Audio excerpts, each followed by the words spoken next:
దొంగ ఓట్లపై రాష్ట్ర ఎన్నికల అధికారులకు బీజేపీ ఎంపీ రఘునందన్ ఫిర్యాదు చేశారు. తాను ఎంపీగా పోటీ చేయకముందే దొంగ ఓట్లపై ఫిర్యాదు చేసినట్లు తెలిపారు.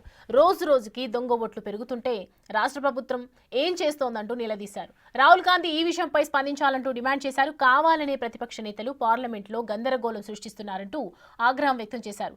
ఇప్పటికైనా ఆరోపణలు చేయటం మానుకోవాలన్నారు బీజేపీ ఎంపీ రఘునందన్.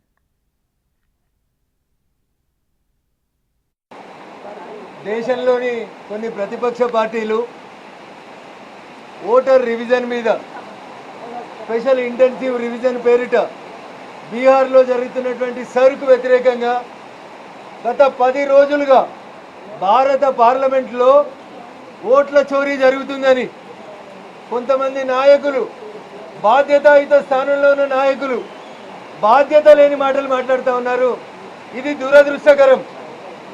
వాళ్ళు పాలిస్తున్న కర్ణాటక రాష్ట్రంలోనే leader of opposition Rahul Gandhi గారు మాట్లాడిన మాటలు తప్పని విభేదించినందుకు ఆ రాష్ట్ర కేబినెట్ మంత్రిని ఒకరిని బలవంతంగా రిజైన్ చేయించింది కర్ణాటక కాంగ్రెస్ ప్రభుత్వం.